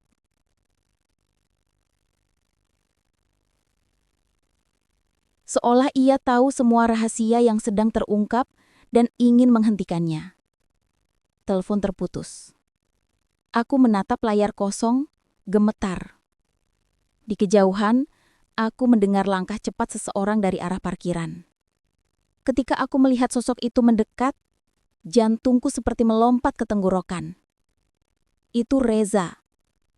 Dan ekspresi di wajahnya bukan ekspresi seorang adik ipar yang datang menjenguk keluarga. Itu ekspresi seseorang yang takut rahasianya sedang terbongkar. Dan aku tahu, episode berikutnya adalah titik di mana aku harus menghadapi kebenaran. Sendirian, tanpa Arman di sisiku untuk membenarkan atau menyangkal. Reza berjalan cepat ke arahku. Langkahnya mantap. Namun, wajahnya tegang. Tegang dengan cara yang tidak pernah kulihat selama ini. Biasanya ia hangat, ramah, dan selalu menyapa dengan senyum. Tapi malam itu, ia datang seperti seseorang yang membawa beban yang ingin dihapuskan sebelum terlambat. Aulia, panggilnya dari kejauhan. Aku berdiri kaku, tidak bergerak. Reza berhenti tepat di depanku. Matanya menatapku dalam, mencoba membaca pikiranku. "Kamu sendirian?" tanyanya. Pertanyaan yang seharusnya sederhana justru membuat bulu kuduku berdiri. "Iya," jawabku perlahan. Raina dan Nadia masih di dalam. Wajah Reza langsung berubah. Ada sesuatu, ketegangan yang meningkat. "Jadi, mereka sudah bicara sesuatu ke kamu?" tanyanya. Aku menahan napas. "Reza, aku cuma ingin tahu kebenaran tentang masa lalu itu, tentang insiden Divo." Reza memejamkan mata beberapa saat, menghembuskan napas dengan berat, lalu duduk di bangku taman. "Aulia, kamu tidak mengerti situasinya." Aku tetap berdiri, menatapnya tanpa berkedip. "Kalau begitu, jelaskan. Apa yang tidak ku mengerti?" Reza menunduk, meremas tangan sendiri. "Aku tidak mau kamu terseret dalam konflik lama itu. Itu semua terjadi jauh sebelum kamu menikah dengan abangku." "Reza," aku memotong. "Jangan berputar-putar." Ia menatapku. Kali ini sorot matanya gelap, penuh rasa bersalah dan ketakutan. "Aku memang ada di sana hari itu," katanya akhirnya. Urat di tengkuku menegang. Kebenaran itu akhirnya keluar. Namun, Reza belum berhenti. "Aku melihat apa yang terjadi. Aku melihat semuanya. Tapi aku tidak angkat bicara, karena aku takut." "Apa yang kamu takutkan?" tanyaku perlahan. Reza menelan ludah, lalu berkata, "Aku meninggalkan ruangan sebelum insiden terjadi." Dadaku serasa ditarik turun. "Kenapa kamu pergi?" Reza memalingkan wajah. Tampak malu. "Aku remaja saat itu. Aku disuruh menjaga anak-anak sebentar. Tapi ada telepon penting. Teman dekatku saat itu butuh aku. Aku pikir cuma sebentar saja." Kedua tangannya menutup wajahnya. Aku tidak pernah menyangka sesuatu akan terjadi selama jeda singkat itu. Aku menggenggam tangan sendiri, menahan emosi yang berkecamuk. "Lalu, kenapa kamu tidak bilang semuanya setelah itu? Kenapa semua orang menyalahkan Nadia?" Reza menunduk semakin dalam. "Karena ayah Raina melindungi aku."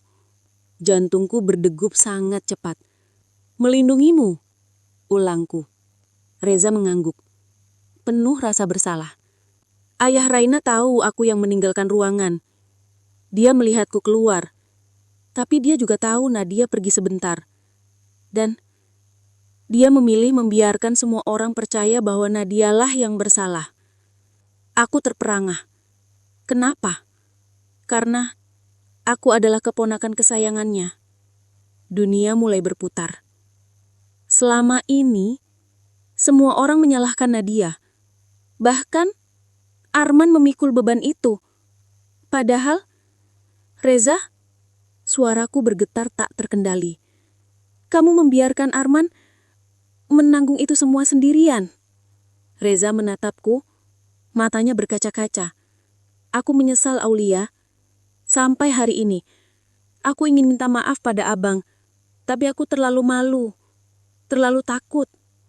Aku menutup mulutku dengan tangan. Sakitnya bukan main. Selama ini Arman memikul rasa bersalah yang bukan miliknya. Ia menemani Divo terapi bertahun-tahun, menjaga keluarga Raina dari jauh, menyimpan luka itu tanpa pernah mengungkapkan. Dan Reza berada di balik semua itu. "Kenapa kamu tidak bilang ke Arman?" seruku. Dia memejamkan mata. "Aku sudah mencoba beberapa minggu lalu. Aku ingin jujur. Tapi saat itu kondisi Arman sudah memburuk. Aku tidak mau menambah beban. Aku serasa tenggelam dalam emosi bercampur marah, sedih, dan tidak percaya. Reza, aku menarik napas dalam. Kamu harus bicara jujur pada semua orang. Pada Raina, pada Nadia, pada ayah Raina, dan terutama pada Arman." Reza menggeleng cepat. "Tidak, bukan sekarang. Bukan dalam kondisi seperti ini." "Kenapa tidak? Ini saatnya. Karena kalau keluarga Raina tahu, ayah mereka akan hancur. Mereka tidak akan memaafkan aku. Aku bisa kehilangan semuanya." Aku membeku. Kalimat itu membuat jantungku remuk. "Itu alasanmu," bisikku lirih. "Itu alasanmu selama bertahun-tahun.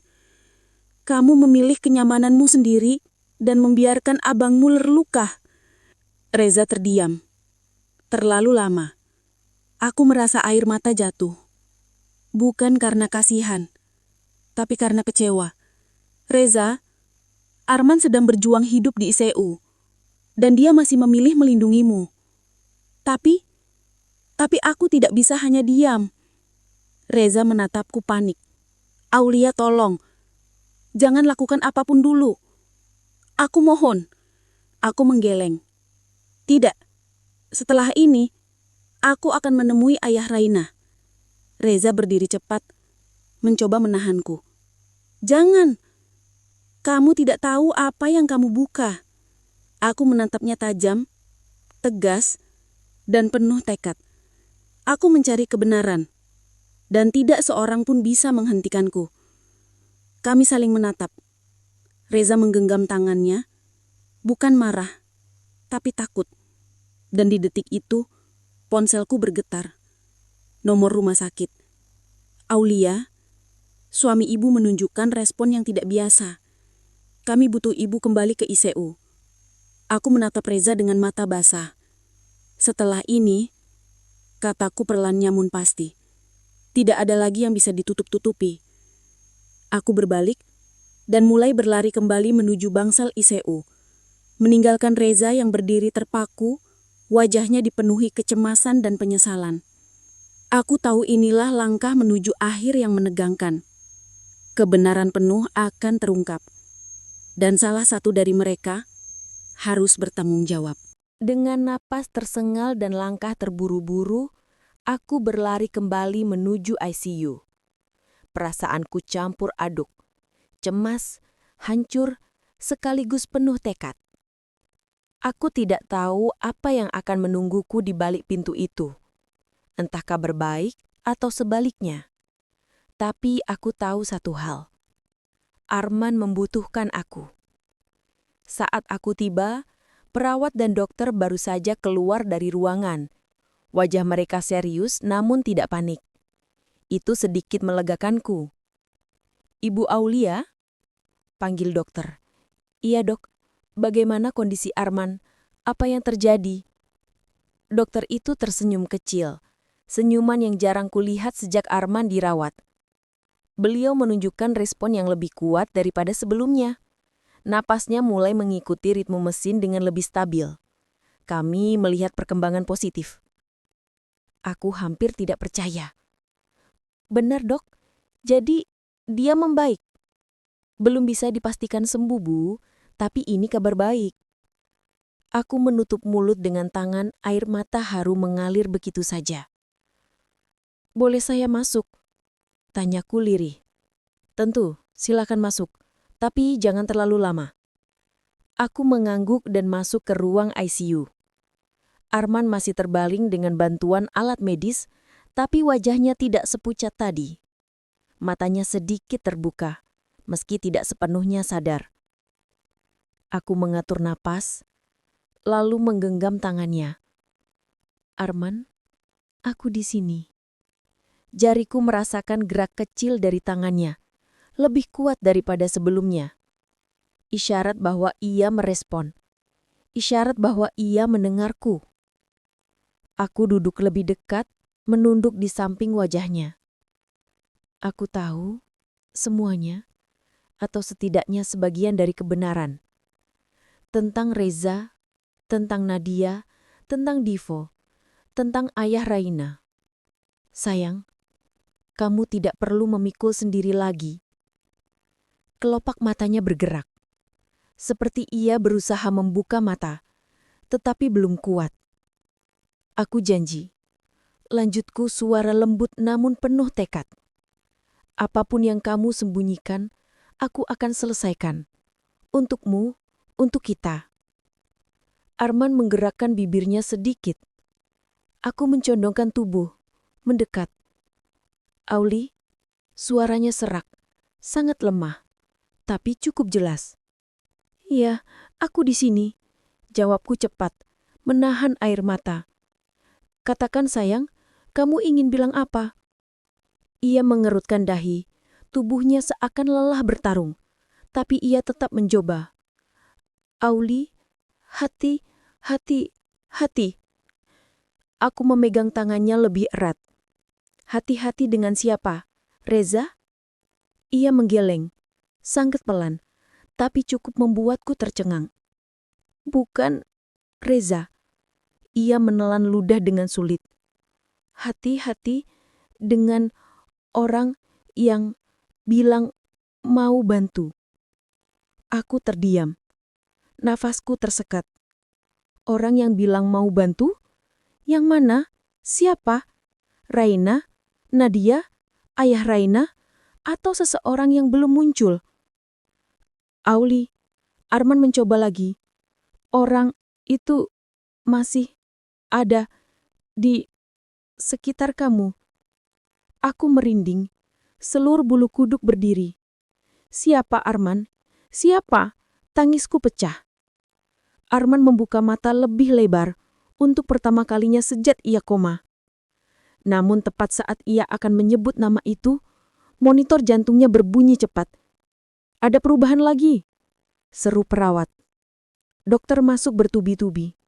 Mereka memintaku mundur, tapi aku tetap dekat, menatap Arman yang kembali kehilangan kekuatan. Arman, panggilku putus asa. Jangan pergi, katakan siapa orang itu.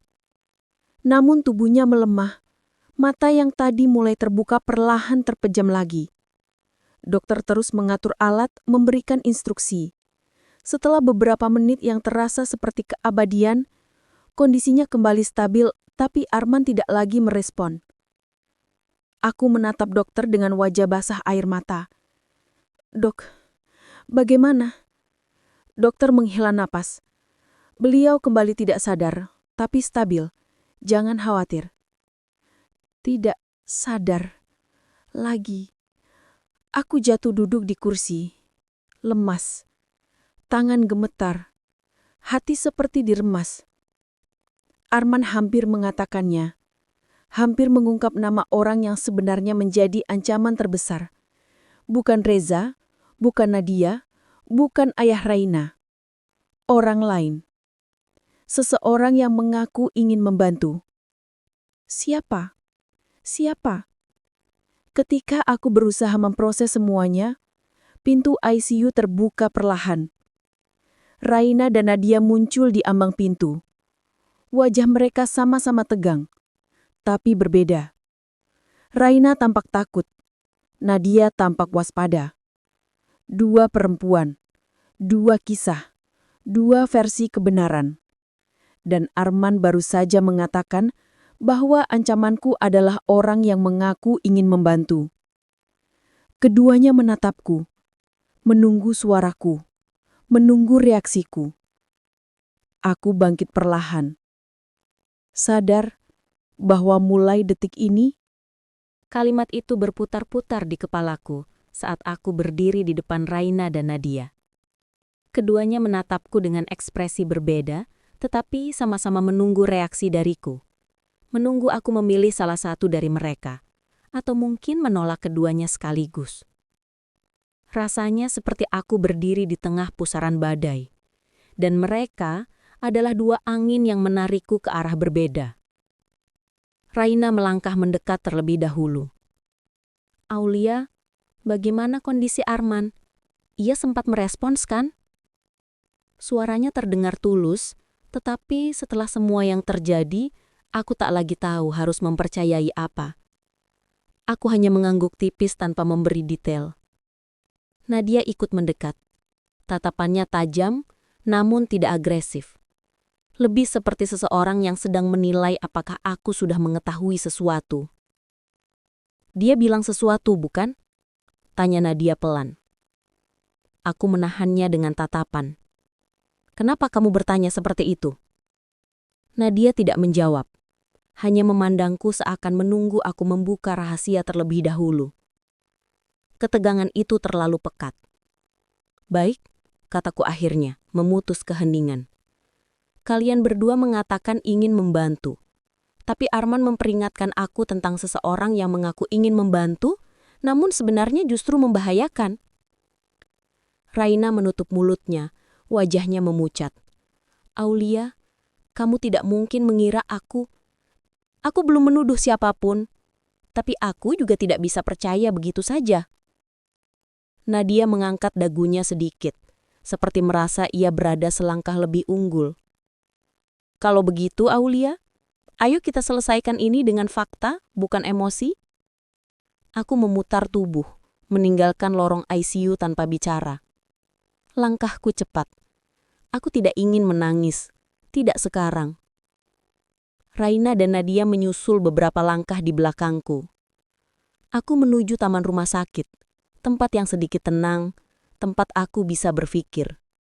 Namun sayangnya, keduanya tetap mengikutiku. "Aulia," panggil Raina lirih. "Tolong, kamu harus percaya." "Jangan bilang aku harus percaya," potongku tegas tanpa menoleh. Seumur hidupku, aku percaya pada banyak orang yang ternyata menyimpan kebenaran. Kali ini, aku memilih berhenti percaya pada siapapun, sampai aku melihat bukti sendiri. Raina terdiam, matanya mulai berkaca-kaca. Nadia berdiri di sampingku dan menarik napas panjang. "Aulia, kalau kamu sudah siap mendengar semuanya, kita bisa pergi ke tempat yang Arman rencanakan sebelumnya." Aku menatapnya tajam. "Tempat apa?" Nadia menjawab pelan. "Tempat di mana Arman menyimpan semua bukti dan catatan tentang insiden masa lalu." Jantungku berdebar. Arman menyimpan bukti? Selama ini? Tanpa pernah menceritakannya? Raina menggeleng cepat. "Tidak, Nadia. Jangan bawa dia ke sana. Ayahku akan..." "Ini bukan urusan ayahmu lagi," potong Nadia dingin. "Ini tentang Arman, tentang kebenaran. Dan Aulia berhak tahu." Raina menangis. Air matanya jatuh begitu saja. "Kalau kamu membuka semuanya, kamu akan menghancurkan keluarga kami. Ayah tidak akan sanggup." Aku menelan ludah. Ada rasa iba tapi juga mengarah. "Raina, keluargamu bukan satu-satunya yang hancur karena masa lalu itu. Arman menanggung semuanya sendirian selama bertahun-tahun. Dan sekarang, ia berjuang untuk hidup di ICU. Kamu pikir aku masih bisa diam?" Raina menunduk, bahunya bergetar. Nadia kemudian menatapku lagi. "Aulia, kalau kamu sudah siap, aku akan mengantarmu ke tempat itu. Sekarang." Aku menghela napas. Ini keputusan besar. Mungkin titik balik dari semua yang kuselami selama ini. "Tapi sebelum itu," kataku perlahan, "aku harus bertemu dulu dengan orang yang tahu segalanya." Raina langsung mengangkat wajahnya, terkejut. "Jangan bilang, kamu mau menemui ayahku." Aku mengangguk. "Arman bilang, aku harus hati-hati pada seseorang yang mengaku ingin membantu. Aku tidak tahu siapa yang dimaksud. Tapi ada satu orang yang melihat semuanya dari awal sampai akhir. Dan ia sudah terlalu lama diam." Nadia tampak puas, karena arah pembicaraan menguntungkannya. Raina tampak remuk, hancur, takut. Aulia, ayahku tidak stabil. Kamu tidak mengerti. Aku akan bicara baik-baik. Aku hanya ingin kebenaran. Raina mengisak. Kalau ayahku sadar kamu menggali masa lalu itu, aku tidak tahu apa yang akan terjadi. Aku mendekat dan memegang bahunya lembut. Raina, aku tidak punya pilihan. Ini jalanku satu-satunya. Untuk Arman. Raina menggigit bibirnya, menangis tanpa suara. Akhirnya ia hanya mengangguk dengan pasrah, seolah menyerahkan takdirnya, sekaligus takdir keluarganya padaku. Aku akan antar kamu, tapi jangan menyudutkan ayahku. Tolong. Aku menatapnya lama. Ada kebaikan dalam dirinya. Itu aku tahu. Tapi kebaikan tidak bisa menutup kebenaran.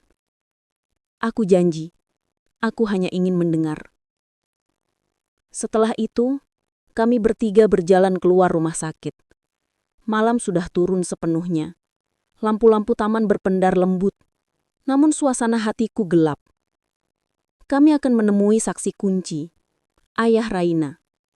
Orang yang selama bertahun-tahun diam tentang siapa sebenarnya yang meninggalkan ruangan hari itu dan siapa yang seharusnya bertanggung jawab. Namun saat kami menuju mobil Raina, Nadia menatapku tajam dan berkata pelan, Aulia, bersiaplah. Karena setelah malam ini, hidupmu tidak akan sama lagi. Ucapan Nadia itu menggema dalam benakku saat kami bertiga berada dalam mobil menuju rumah orang tua Raina. Perjalanan itu terasa panjang, lebih panjang dari jalan sebenarnya. Tidak ada yang berbicara, tidak ada yang bergerak selain deru mesin dan ketegangan yang memenuhi kabin mobil. Raina duduk di belakang kemudi, wajahnya pucat. Nadia duduk di belakang, sikapnya waspada seperti memantau gerak-gerikku. Dan aku duduk di kursi depan, memandang keluar jendela tanpa benar-benar melihat apapun. Pikiranku hanya satu. Ayah Raina adalah saksi kunci. Satu-satunya orang yang berada di lokasi saat insiden terjadi, satu-satunya yang tahu siapa yang benar-benar meninggalkan ruangan hari itu. Satu-satunya yang bisa mematahkan atau membenarkan ucapan Reza, juga Nadia. Mobil berhenti di depan rumah sederhana yang remang-remang. Lampu teras menyala redup, dan sebagian jendela tertutup rapat seakan ingin menolak dunia luar. Raina menelan ludah lalu berkata pelan, Ayah, ada di ruang baca, aku akan panggil. Aku mengangguk. Nadia turun dari mobil, tapi aku menahan lengannya. Nadia, jangan ikut masuk dulu. Nadia mengerutkan alis. Kenapa? Aku ingin bicara empat mata dengan ayah Raina. Jika kamu ada di sana, semuanya bisa membelok. Nadia menatapku tajam. Entah tersinggung, atau justru merasa dihargai atas sikap waspadaku. Ia akhirnya mengangguk. Baik, tapi aku tetap di luar. Kalau ada sesuatu, panggil aku.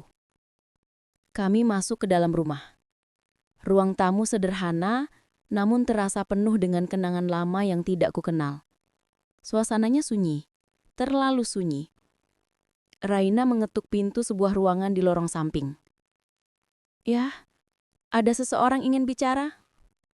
Suara berat terdengar dari dalam. Masuk. Raina membuka pintu, memberi jalan padaku. Ruangan itu kecil, namun rapi. Rak buku, meja kayu, dan kursi goyang di dekat jendela. Di atas kursi itu, duduk seorang pria tua dengan rambut memutih dan wajah penuh garis kehidupan. Tatapannya tajam namun lelah. Seperti seseorang yang telah lama menghindari sesuatu yang sangat berat. Silahkan duduk, katanya tanpa ekspresi. Aku duduk perlahan. Raina mengambil tempat di sudut ruangan, tampak nagus. Aku menarik napas panjang. Tuan, saya Aulia, istri Arman. Wajah pria itu berubah. Ada sesuatu yang bergerak di matanya. Sebuah kenangan, mungkin sebuah luka. Aku tahu, katanya. Arman sering menyebutmu, meski tidak pernah detail. Dadaku mencelos. Jadi, Arman pernah bicara tentangku di sini. Pria itu bersandar. Baiklah. Katakan, untuk apa kamu datang? Aku menatap matanya langsung. Tuan, saya ingin tahu kebenaran tentang insiden yang menimpa Divo bertahun lalu. Saya ingin tahu siapa yang sebenarnya meninggalkan ruangan hari itu. Reina langsung tegang. Ya, Aulia hanya ingin tahu. Tidak akan ada yang terjadi setelah ini, aku janji. Pria itu menatap putrinya sebentar, lalu kembali menatapku. Kenapa kamu ingin membuka luka yang sudah lama terkubur? Karena suami saya menanggung luka yang bukan miliknya, jawabku lirih. Dan sekarang, ia sedang terbaring di ICU. Saya tidak ingin ia membawa penyesalan itu lebih jauh. Matanya melembut. Hanya sedikit. Tapi cukup untuk membuatku yakin bahwa di dalam pria ini masih ada rasa kasih pada Arman. Ia menghela napas panjang, sangat panjang. Baiklah, katanya akhirnya. Kalau itu yang kamu ingin tahu, aku akan ceritakan. Raina memegangi dadanya, tampak sangat cemas. Pria itu mulai berbicara. Hari itu, aku melihat semuanya dari pintu. Nadia memang meninggalkan ruangan. Itu benar. Ia berhenti. Tapi dia bukan satu-satunya. Jantungku berdetak keras. Ada satu orang lagi yang pergi. Diam-diam. Tanpa izin. Aku mengepalkan tangan. Siapa? Tanyaku. Pria itu menunduk. Wajahnya penuh rasa bersalah. Orang itu adalah Reza. Aku menutup mata sejenak. Meski sudah mendengar dari Reza sendiri, pengakuan ini tetap terasa seperti pukulan keras. Raina teriak tertahan. Ya, Aulia tidak akan menyalahkan siapapun, aku janji. Tunggu, kata pria itu pelan. Itu belum semuanya. Kami menatapnya. Menunggu. Dengan suara lirih, ia melanjutkan. Reza keluar dari ruangan lebih dulu. Nadia keluar setelahnya. Tapi insiden itu terjadi bukan karena keduanya pergi. Aku tercekak. Raina membeku. Apa maksud ayah? Tanyaku pelan. Pria itu memejamkan mata. Ketika ia membukanya, tatapannya penuh luka. Insiden itu terjadi bukan karena pengawas keluar, katanya lirih. Insiden itu terjadi karena anak-anak, termasuk Divo, mencoba mengambil sesuatu yang tidak seharusnya mereka sentuh. Aku mengerutkan dahi. Mengambil apa? Pria itu menghela napas. Suaranya hampir pecah. Mereka bermain-main dengan kotak peralatan. Dan kotak itu sudah dibiarkan terbuka oleh seseorang sebelum kegiatan dimulai. Aku mematung. Pikiranku berputar. Siapa yang membuka kotak itu? Tanyaku hampir berbisik. Pria itu menunduk. Lama sekali. Dan ketika ia mengangkat wajah, jawaban yang keluar membuat darahku serasa berhenti mengalir. Yang membuka kotak itu adalah Arman. Raina menganga. Nadia di luar pasti belum mendengar, dan aku kehilangan suara. Pria itu melanjutkan, penuh duka. Arman tahu, itulah sebabnya dia memikul semuanya sendirian. Aku menangis, bukan karena marah, bukan karena kecewa, tapi karena rasa sakit yang terlalu besar saat memahami sesuatu. Selama ini, Arman bukan korban, bukan penjahat, bukan pahlawan.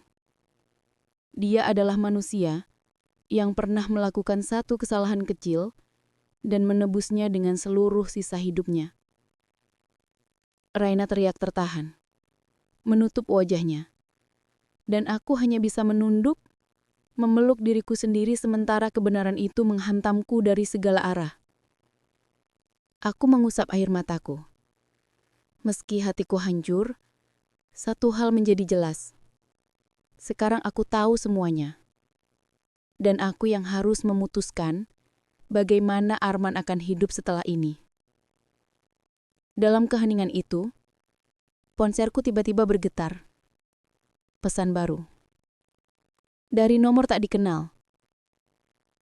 Aku buka layar, dan pesan itu hanya terdiri dari satu kalimat.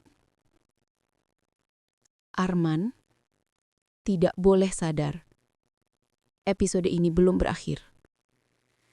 Kalimat itu membuat seluruh tubuhku seketika membeku. Pesan singkat yang begitu terang-terangan, begitu mengancam, dan begitu mengerikan dalam ketenangannya. Aku memandang layar ponsel tanpa berani bergerak. Raina menatapku dengan wajah pucat, sementara ayahnya tampak bingung melihat reaksiku. Tanganku gemetar hebat. "Aulia, ada apa?" tanya Raina dengan suara serak. Aku mengangkat ponsel perlahan, menunjukkan pesan itu padanya. Sekejap, wajah Raina berubah sangat tegang.